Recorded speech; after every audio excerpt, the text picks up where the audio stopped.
The wailing inside the small apartment could be heard from the street. Neighbors stood outside, frozen, unsure whether to knock, call for help, or simply pray that whatever was happening upstairs wasn't as bad as it sounded.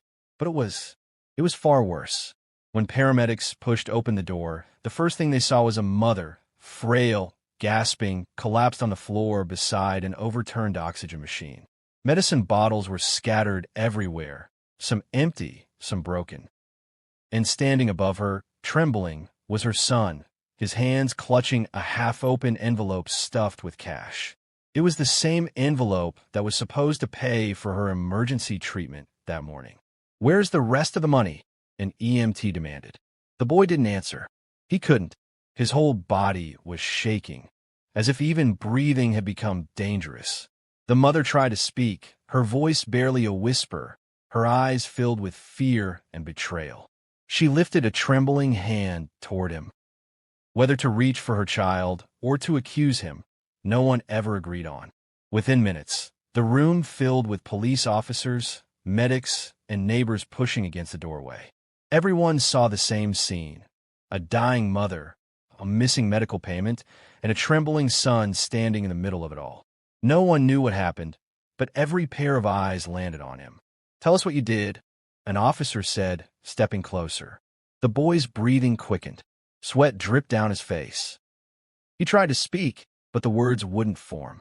Instead, he pointed toward the back room, his hand shaking so violently that he could barely keep it raised. The officers exchanged glances. Something was wrong, very wrong. Two of them moved down the hallway, pushing open the bedroom door. And inside they froze. The room was torn apart, drawers yanked out, mattress flipped over, closet ripped open. On the wall, smeared in frantic strokes, was a message written in red marker. He took everything. But the question wasn't who wrote it. The question was why it was written at all. When the officers returned to the living room, the mother had stopped breathing. Her chest had fallen still, and the boy, still clutching the envelope, was staring at her lifeless body, his face twisted in horror, regret, and something else no one understood. Before anyone could say a word, the officer closest to him noticed something.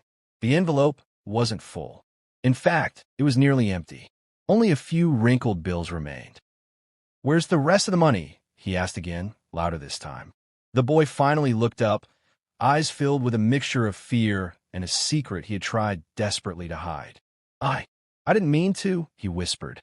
"Didn't mean to what?" the officer pressed. But before he could answer, someone barged into the apartment. Someone who knew the truth, someone who would change the entire direction of the case. And what they revealed next would tear the whole family apart. Because the money that could have saved her life didn't just disappear. It was taken for a reason no one was prepared to hear. The case the internet later nicknamed the Stolen Lifeline case began on a quiet, sweltering afternoon, July 14th, 2021, in a small, struggling neighborhood on the south side of Detroit, Michigan. At first, it was just another day marked by sirens in the distance, children playing in the hallway, and neighbors trying to survive another round of bills they couldn't quite afford. But inside a cramped, overheated apartment on the third floor, a tragedy was unfolding that would spark outrage far beyond the community. This wasn't just another story of hardship. This was a story about a mother fighting for her life and the envelope of money that was supposed to save her. The mother, known in the community for her kindness and sacrifices, had spent months battling a worsening illness. Doctors had given her a narrow window. She needed treatment urgently, and the family had finally scraped together the money for it. Every dollar mattered, every hour counted, and every person around her believed they had a plan to save her. But by sunset that day, the plan collapsed. When the neighbors heard screams and the paramedics arrived, the envelope containing the treatment money, her last hope, was no longer full. Most of it had vanished, and the only person seen holding it was her teenage son. The moment this became known, a chilling wave spread through the building. People whispered, "How could he do that? Why would he take the money? What was he thinking?" Those questions only multiplied when officers stepped deeper into the investigation and uncovered details no one expected. details that didn't match the simple narrative of a careless or selfish teenager. Because behind the torn drawers, the panicked handwriting on the wall, and the trembling confession he could barely force out, there was something more. Something darker. Something he desperately tried to protect, even as the truth closed in around him. The case shook the entire city because it wasn't just about a crime. It was about trust, desperation, and a heartbreaking decision that changed a family forever. What would drive a boy to steal the only money that could keep his mother alive? Was it greed? Fear? Pressure from someone else? Or was the story far more complicated than anyone imagined? That's where this case becomes so disturbing. Because once detectives pieced together the timeline, the motives, and the hidden connections, they realized one thing. The boy didn't act alone. And the person behind the missing money was far closer to the family than anyone expected. So the real question isn't just why he stole the money. It's who he stole it for, and what he was running from in the hours before his mother collapsed. And by the end of this story, you'll have to ask yourself, was he truly guilty, or was he another victim in a tragedy no one saw coming? The main victim in this tragic case was Marjorie Thompson, a 52-year-old mother and lifelong resident of Detroit, Michigan. She had lived in the same modest apartment for over 2 decades, a place she filled with warmth, photos of her children, and the faint scent of home-cooked meals that always seemed to greet visitors before her smile did. Marjorie worked as a receptionist at a small medical clinic, a job she had held for more than 20 years, and she was known among her colleagues for her kindness, patience, and unwavering dedication. Despite facing financial difficulties for most of her adult life, Marjorie was always a pillar of strength for her family. She raised 2 children largely on her own after her husband passed away years earlier. Friends often described her as selfless, someone who put the needs of others ahead of her own, even when it meant sacrificing her comfort or health. Neighbors recall her lending a helping hand to anyone who knocked on her door, whether it was sharing groceries, giving advice, or comforting a crying child. Marjorie's personality combined warmth with quiet resilience. She had a gentle humor, an infectious laugh, and a way of making people feel at ease. But beneath her cheerful exterior, those closest to her knew she carried the weight of worry, concerns about bills, her children's futures, and the mounting medical expenses she could barely afford. Her situation had become increasingly precarious as she developed a serious health condition that required urgent treatment. Friends and coworkers knew she had been saving for months, setting aside every possible penny to cover medical costs. Family relationships were central to her life.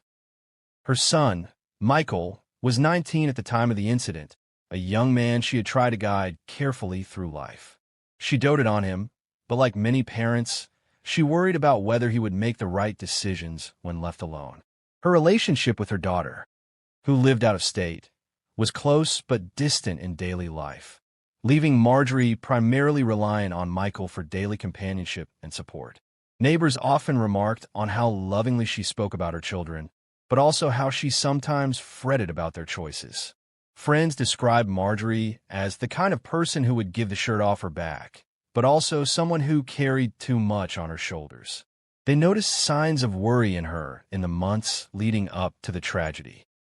She often stayed up late, making careful calculations of bills and medical expenses, and sometimes confided her fears about not being able to cover the urgent treatment she desperately needed. What made Marjorie truly special was her resilience and her unwavering commitment to her family despite facing overwhelming obstacles. She inspired those around her to be compassionate and strong, even in the smallest gestures. Yet, there were subtle signs that danger was approaching. A quiet anxiety in her voice, sudden hesitations about lending or trusting money, and an unease about who she could rely on in her most vulnerable moments.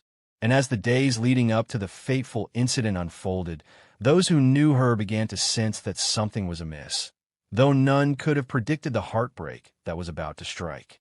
Could the very person Marjorie trusted the most be the one who would betray her in the moment she needed help the most? It was mid-afternoon, around 3:15 p.m., when the tragedy began to unfold in the Thompson apartment. The first to discover the scene was a neighbor, a retired teacher named Gloria Johnson, who had often checked in on Marjorie over the years. That day, Gloria had come by to drop off groceries after noticing the blinds were still drawn and the front door slightly ajar, something unusual for the otherwise meticulous mother. When she knocked and received no answer, she pushed the door open cautiously, expecting maybe Marjorie had simply stepped out. Instead, she was met with a scene that would haunt her forever. Gloria's eyes immediately fell on the mother, collapsed on the floor beside the overturned living room chair. Her oxygen machine was disconnected, tubes sprawled across the room, and bottles of medication were scattered haphazardly. At first, Gloria froze in disbelief. She could hardly process what she was seeing. Marjorie's chest barely rising, her lips pale, her hands shaking slightly as if still clinging to life. Panic gripped her, and she scrambled for her phone. Within seconds, Gloria had dialed 911, her voice trembling as she described the scene. "My neighbor, she's not breathing properly," Gloria stammered. "Please, you have to hurry. There's something wrong. Her son is here too. I don't know, he's holding some money. Something's very wrong." The 911 dispatcher remained calm, issuing instructions to check for a pulse and to ensure Gloria stayed safe until emergency responders arrived. Gloria's hands shook uncontrollably as she followed each command, her eyes darting between Marjorie on the floor and the young man standing frozen nearby, clutching an envelope of crumpled cash. By the time the first police units arrived, the scene had already descended into chaos. Officers pushed past Gloria, their training immediately kicking in. Their first impressions confirmed the worst fears. The apartment was in disarray. Drawers were open, personal belongings strewn across the floor, and signs of a struggle were evident. They noticed immediately that this was not a simple medical emergency. Something had gone terribly wrong, and someone was at the center of it. The mother was rushed to paramedics, but her condition was critical. Officers turned their attention to the son, attempting to calm him and get a coherent statement. Yet the young man could barely speak, his hands shaking so violently that the envelope of money almost slipped to the floor. Every officer in the room felt the tension, the fear, and the sense that the story they were witnessing was far from straightforward. As the investigation began, the police realized that this wasn't just a case of mismanaged funds or accidental neglect. Something deliberate had occurred. There were traces of manipulation, of hurried movements, and signs that someone had intentionally interfered with the mother's treatment.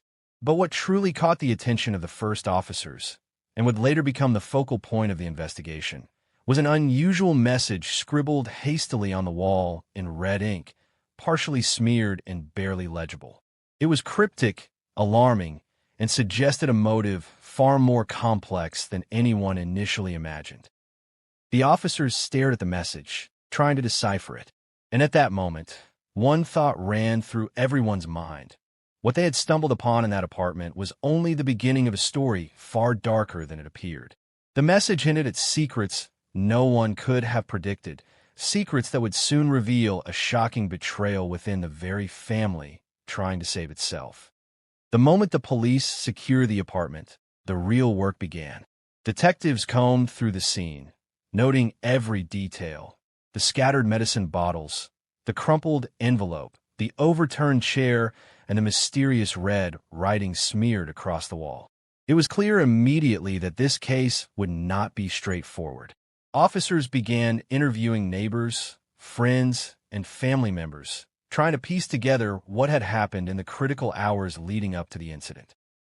The first person questioned was Michael, Marjorie's son. His hands still trembled as he recounted the day, though much of what he said seemed disjointed. He claimed he had gone out briefly to collect bills, only to return and find his mother struggling. But detectives noticed inconsistencies in his statements. He hesitated when asked about the envelope of money. Why would someone take the cash meant to save their mother? From there, the investigators compiled a list of potential suspects, though early on, the focus remained on those closest to the family. Friends, neighbors, and even distant relatives were considered, as officers tried to eliminate anyone who might have had access to the apartment. Everyone had an alibi, yet small discrepancies emerged. One neighbor couldn't recall seeing Michael leave. Another claimed he arrived home unusually early, and a friend reported that Marjorie had confided in her about feeling uneasy around someone in her own family. Meanwhile, forensic teams began collecting evidence. Fingerprints on the envelope, surveillance footage from nearby buildings, and phone records were all seized. Detectives noted the unusual placement of items in the apartment. Drawers deliberately pulled out, personal belongings moved, and began reconstructing a timeline of events. They wanted to know exactly when the mother collapsed, when Michael had access to the money, and if anyone else had entered the apartment during that critical window. But the investigation was quickly met with dead ends and confusion. Surveillance footage was incomplete, phone records showed gaps, and neighbors' accounts contradicted each other. It was as if the entire day had been deliberately orchestrated to hide something or someone. Why would someone go to such lengths to make the truth impossible to trace? Then, just as the detectives began to feel the case might stall, a twist emerged. During a routine review of Michael's phone records, they discovered several unusual transactions, small withdrawals from accounts they didn't recognize, timed suspiciously around the same hours Marjorie had needed her medication. It wasn't a huge sum, but it suggested a premeditated action rather than a panicked mistake. Questions multiplied. Was Michael acting alone? Was someone influencing him? Or was there a third party entirely? Someone who knew the money's purpose and was willing to manipulate events to gain it? Every new piece of evidence seemed to open more doors than it closed, leaving the detectives frustrated but increasingly aware that the truth would shock everyone involved. As they continued sifting through timelines, interviews, and evidence, one unsettling thought lingered. Someone in that family had taken a life-saving resource, and for reasons no one could yet understand. Why would someone betray the very person who had sacrificed everything for them? And what hidden motive had remained unseen, waiting to emerge? The investigation had only just begun, and the answers were far more complicated than anyone anticipated. Just when detectives thought they had the case mapped out, a new suspect unexpectedly emerged, turning the entire investigation upside down. The focus had been on Michael, the son, but a neighbor named Tanya Brooks, who had lived in the same building for over a decade, came forward with startling information. She claimed she had seen a figure near the Thompson apartment on the morning of the incident. Someone who did not belong in the building and had acted suspiciously around the time the envelope went missing. At first, the detectives were skeptical. Could a random passerby really have intervened? But Tanya's statement included details that only someone present at the scene could know. The position of the furniture, the location of certain medication bottles, and even the partial message scribbled in red ink on the wall. Her knowledge was uncanny, and it prompted the team to reevaluate everything they thought they knew. The breakthrough came when another family member, Michael's cousin, unexpectedly offered a partial confession. While initially hesitant, she admitted that she had been aware of Michael's financial troubles and the urgency of his mother's treatment. She revealed that she had lent him money weeks earlier and had also unknowingly encouraged him to borrow funds from Marjorie in a misguided attempt to help him manage his debts. Suddenly, what seemed like a simple act of desperation became part of a larger, more complicated web of decisions and influences. Detectives then examined phone records and CCTV footage from nearby streets. They noticed that in the hours leading up to the incident, Michael had made several calls to an unknown number and walked past a store CCTV camera carrying a small envelope. At the same time, a neighbor reported seeing him speaking with a stranger outside the building, someone who appeared to be giving instructions. The combination of phone calls, video evidence, and eyewitness accounts suggested that Michael may not have acted entirely on his own. Then came the mind-blowing contradiction. Forensic analysis revealed that the handwriting on the red-smeared wall didn't match Michael's. In fact, it partially matched the cousin's handwriting. The detectives were stunned. Could it be that someone had deliberately tried to frame Michael or push suspicion toward him while hiding their own involvement? Each new revelation raised more questions than answers. The son, the cousin, and a mysterious figure outside the building were now all under scrutiny. Why would someone orchestrate such a scenario that endangered a dying mother? Was this a calculated betrayal or a desperate misjudgment? Every piece of evidence seemed to point in conflicting directions, leaving detectives and the viewers grappling with a story that became more twisted with each passing hour.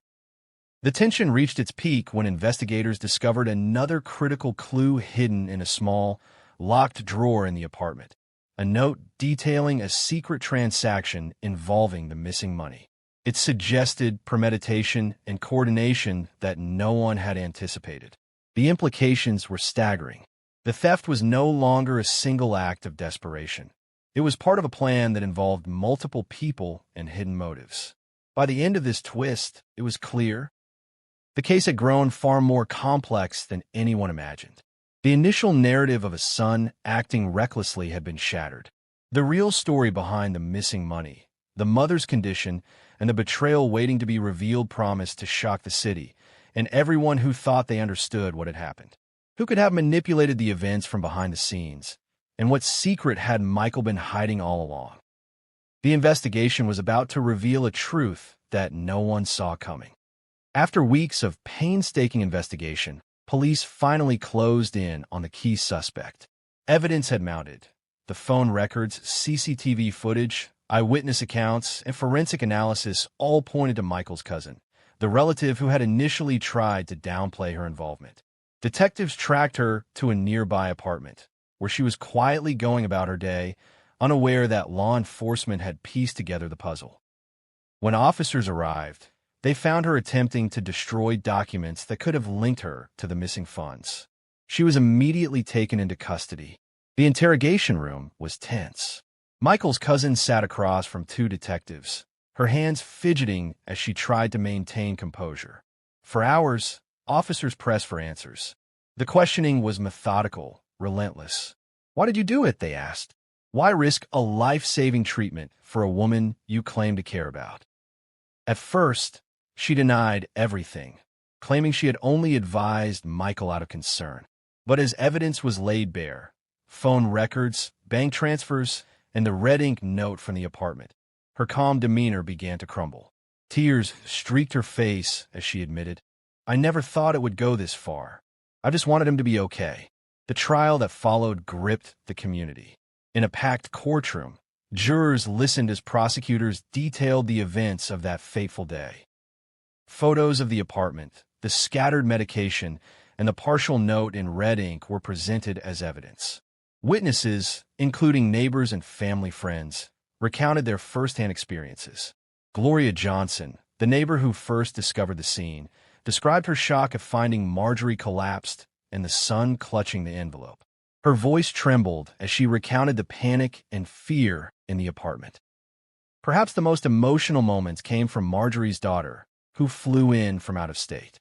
She described the bond she shared with her mother, recounting her mother's tireless work to support the family, her kindness to neighbors, and her determination to see her children succeed.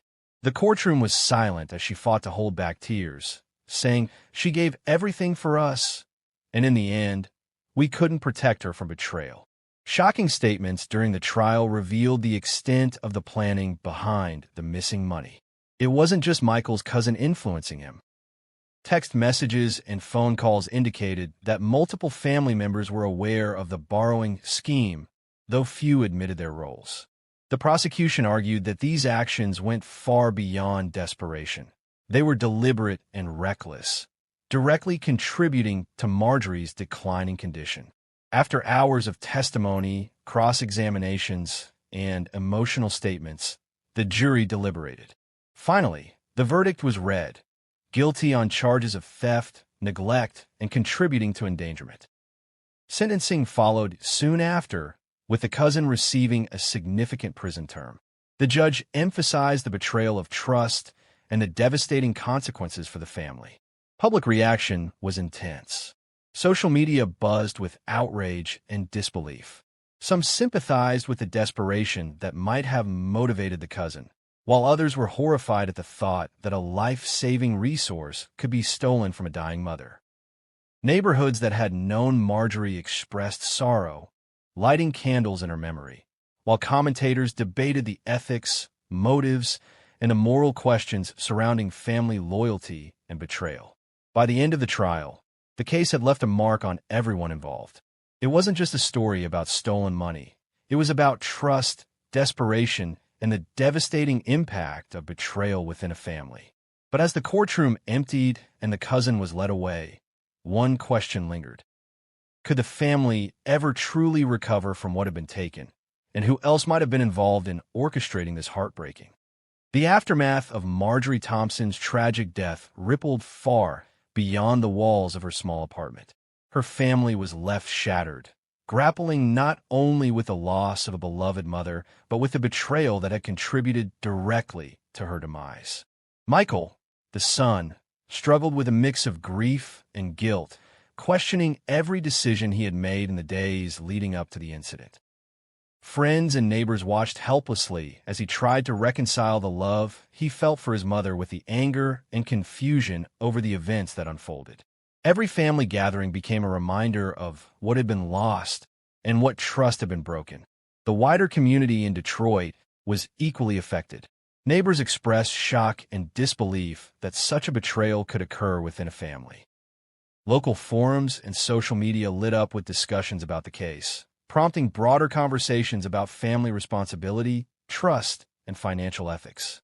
Some residents organized support networks for families in similar financial distress, hoping to prevent tragedies like this from happening again. Candlelight vigils were held in Marjorie's honor, and her story became a cautionary tale shared across the city. A stark reminder of how desperation and secrecy can have devastating consequences. As for the suspect, Michael's cousin, life after sentencing was far from easy. Prison offered no solace, only time to reflect on the choices that had caused so much pain. Reports from the facility described her as withdrawn, often engaging in counseling programs aimed at rehabilitation and understanding the consequences of her actions. Friends and distant family members struggled to maintain contact, and she remained largely isolated from the public eye.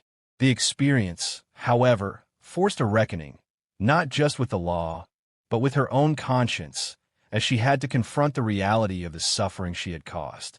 The case also had subtle legal and societal impacts. Though no sweeping law was enacted as a direct result, it sparked discussions among lawmakers and advocacy groups about protections for vulnerable family members and the handling of emergency funds intended for life-saving treatments. Clinics and financial institutions began reviewing protocols to ensure that emergency medical funds could be more securely managed, and social workers cited the case in training sessions about family financial disputes and elder care. It highlighted the need for clear safeguards when family members handle critical resources for those in medical emergencies. Today, the surviving members of the Thompson family are trying to rebuild their lives. Michael, despite his grief and complicated emotions, has sought therapy and community support to process his trauma. The daughter, living out of state, has remained closely connected with him, trying to rebuild family bonds while still mourning their mother. Friends of Marjorie have taken it upon themselves to create small support networks for her grandchildren, ensuring that her legacy of kindness and compassion continues in some form. The tragedy has left a permanent mark, not only on the family directly involved, but on the community that watched in shock, the justice system that handled the case, and even on social discussions about trust, desperation, and family loyalty. Marjorie's life may have ended too soon, but her story continues to serve as a powerful reminder. The consequences of betrayal can echo far beyond a single moment, shaping lives, communities, and perceptions for years to come. Even now, questions remain. Could the tragedy have been prevented? And are there still hidden layers to the story no one yet knows? Her story is one that lingers long after the courtroom doors closed. A mother's life cut short, a son caught in a web of desperation, and a family fractured by betrayal. These are the images that remain seared into memory. As we reflect on the events, it becomes clear that this case is about more than just stolen money or broken trust. It is about the fragility of human relationships under pressure and the devastating consequences that can arise when desperation overrides judgment. Why does this case still matter today? It is a stark reminder that crises, financial, medical, or emotional, can expose hidden tensions within families. It highlights the importance of vigilance, support, and communication when loved ones are at risk. Marjorie's story also serves as a warning about the ripple effects of a single choice. The decisions we make, even with the best intentions or under pressure, can have consequences that extend far beyond ourselves. And yet, even after the trial, after the verdict, and after the prison sentence was handed down, a haunting question remains. Was justice truly served? While the law addressed the criminal acts, it cannot restore a mother's life, rebuild the trust that was shattered, or erase the emotional scars left behind. Michael, his family, and their community continue to grapple with the aftermath, forced to confront both grief and betrayal in equal measure. As viewers, we are left to ponder the deeper lessons this case offers. How far would you go in a moment of desperation? Who can you truly trust when the stakes are life and death? And ultimately, what does justice look like when it comes too late, after lives have already been changed forever? Her story is not just a tale of tragedy. It is a mirror reflecting human vulnerability, morality, and the choices that define us. Keep these questions in mind as you think about the fine line between desperation and betrayal and the lasting impact one decision can have on everyone around you. If this story left you shocked and thinking about the choices we make under pressure, take a moment to like this video.